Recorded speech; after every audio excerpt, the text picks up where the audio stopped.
নমস্কার, দেখছেন চারটে চারদিক। আপনাদের সঙ্গে রয়েছে আমি ঋষিকেশ। আরজিকর দুর্নীতিকাণ্ডে প্রথম চার্জশিট পেশ সিবিআই এর। আলিপুর কোর্টে চার্জশিট পেশ করেছে সিবিআই। আরজিকর দুর্নীতিকাণ্ডে এবার চার্জশিট পেশ করেছে সিবিআই।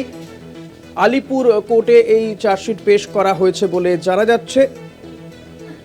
এর আগে আরজিকরে খুন এবং ধর্ষণের মামলাতেও সিবিআই চার্জশিট দিয়েছিল। এবার দুর্নীতিকাণ্ডেও চার্জশিট দিল সিবিআই। আলিপুর কোর্টে এই চার্জশিট পেশ করা হয়েছে বলে জানা যাচ্ছে। গোটা বিষয়টি নিয়ে বিস্তারিত জানবো।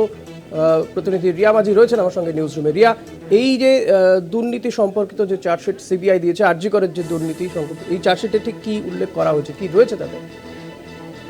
ঋষিদের একাধিক বিষয়ে উল্লেখ রয়েছে এই চার্জশিটে। কারণ আমরা জানি যে এর আগে যখন এই করাপশন কেস সিবিআই তারা নেয় এবং এই তদন্ত শুরু করে, তখন দেখা যায় যে একাধিক কোম্পানির নাম উঠে আসে এবং যেই কোম্পানি একদম তাদের কোনো রকম ডকুমেন্টস ছিল না, একদম ব্ল্যাকে তারা রমরমিয়ে ব্যবসা করছিল আরজিকর চত্বরেই, সেই যে পুরো যে টেন্ডার, তারা টেন্ডার পাওয়ার যোগ্য না হলেও তাদেরকে টেন্ডার পাইয়ে দেওয়া হয়েছে এবং এর পুরো যে কাজ করা হয়েছে তার পিছনে রয়েছে সন্দীপ ঘোষ। একদম কার্যত সেই সমস্ত জায়গায়, সেই সমস্ত কোম্পানিগুলোর যে বাড়ি বা যারা আধিকারিকরা রয়েছে তাদের বাড়িতে পৌঁছে যায় সিবিআই এবং সব মিলিয়ে প্রায় আশিস পান্ডে, সন্দীপ ঘোষ সহ একাধিক জনকে, প্রায় 5 জনকে কিন্তু গ্রেপ্তার করা হয় এই করাপশন কাণ্ডে, আরজিকর করাপশন কাণ্ডে। ইতিমধ্যেই আজকে যেটা দেখা গেল যে 88 দিনের মাথায় চার্জশিট পেশ করলো সিবিআই, এই করাপশন কাণ্ডে চার্জশিট পেশ করলো। সেখানে নাম রয়েছে এই সন্দীপ ঘোষ, যেমন এক্স প্রিন্সিপাল আরজিকরের, তার যেমন নাম রয়েছে, পাশাপাশি তার আরও ঘনিষ্ঠদের নাম রয়েছে, অর্থাৎ যাদেরকে ইতিমধ্যেই গ্রেপ্তার করা হয়েছে তাদের নাম রয়েছে বলে এমনটাই সিবিআই সূত্রে জানা যাচ্ছে। তবে 88 দিনের মাথায় এই চার্জশিট পেশ করলো এবং একই সঙ্গে যে 3টে কোম্পানির নাম উঠে এসেছিল সেই 3টি কোম্পানির নাম উল্লেখ রয়েছে সেই চার্জশিটে এবং পাশাপাশি প্রায় 1000 পাতার চার্জশিট পেশ করেছে সিবিআই বলে এমনটাই সূত্র মারফত জানা যাচ্ছে। রিয়া, যাদেরকে এখনো পর্যন্ত এই আরজিকরের দুর্নীতি মামলাতে গ্রেপ্তার করেছে সিবিআই, চার্জশিটে কি তাদেরই নাম রয়েছে নাকি এর বাইরেও আরো কারো নাম রয়েছে যাদেরকে সিবিআই এখনো গ্রেপ্তার করেনি বা করতে পারেনি? দেখো, সেই বিষয়টা এখনো স্পষ্ট নয়, কারণ কিছুক্ষণ হয়েছে টাইম, সিবিআই চার্জশিট পেশ করেছে। এই চার্জশিট যখন বাইরে আসবে তখন হয়তো এই পুরো বিষয়টা স্পষ্ট হবে।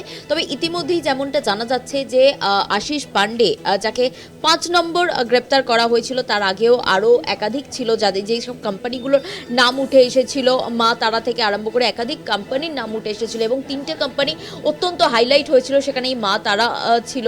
এবং এই যে 3টি কোম্পানি, সেই 3টি কোম্পানি যারা আধিকারিকরা বা যারা মাথায় ছিল তাদেরকেও কিন্তু গ্রেপ্তার করা হয়েছে। টোটাল করাপশন কেসে সন্দীপ ঘোষ সহ 5 জনকে গ্রেপ্তার করা হয়েছে এবং সেই 5 জনের নাম তো রয়েছে, সন্দীপ ঘোষের নামও রয়েছে, কিন্তু এর বাইরে কারোর নাম রয়েছে কিনা সেই বিষয়টা স্পষ্ট হবে আর কিছুক্ষণ অতিক্রান্ত হলে। কারণ কিছুক্ষণ আগেই এই চার্জশিট পেশ করা হয়েছে সিবিআই এর তরফ থেকে এবং 88 দিনের মাথায়, কারণ এর আগে আমরা দেখেছিলাম যে এই করাপশন কেসে 2টি সেকশন অ্যাড করা হয়েছিল, একটি 120B এবং একটি 420 অর্থাৎ 420 আইপিসি অ্যাড করা হয়েছিল। কিন্তু তারপরেও যেটা দেখা গেল যে ফের আরও একটা সেকশন অ্যাড করা হলো, সেটা হচ্ছে ফর্জারি সেকশন, এবং সেই সেকশন যখনই অ্যাড করা হলো তখনই কিন্তু চার্জশিটের সময়সীমা 90 ডেজ পেয়ে গিয়েছিল সিবিআই এবং সেই 88 দিনের মাথায়, কারণ সন্দীপ ঘোষকে প্রথম গ্রেপ্তার করে এই করাপশন কেসে এবং সেটা 2 সেপ্টেম্বর তাকে গ্রেপ্তার করা হয়। 88 দিন আজকে অতিক্রান্ত হচ্ছে, আজকেই সেই চার্জশিট জমা করলো আলিপুর আদালতে, এই চার্জশিট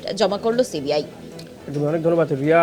নিঃসন্দেহে এই চার্জশিটে আর কি থাকে তা নিয়ে আমরা নিঃসন্দেহে আগামীতে আরও বেশি আপডেট আপনাদের দিতে পারবো, কারণ সদ্যই চার্জশিট পেশ করেছে সিবিআই আলিপুর কোর্টে এবং যাদেরকে গ্রেপ্তার করা হয়েছিল তাদের নাম তো রয়েছে, নতুন কারো নাম থাকে কিনা সেদিকে আমাদের নজর রাখবো।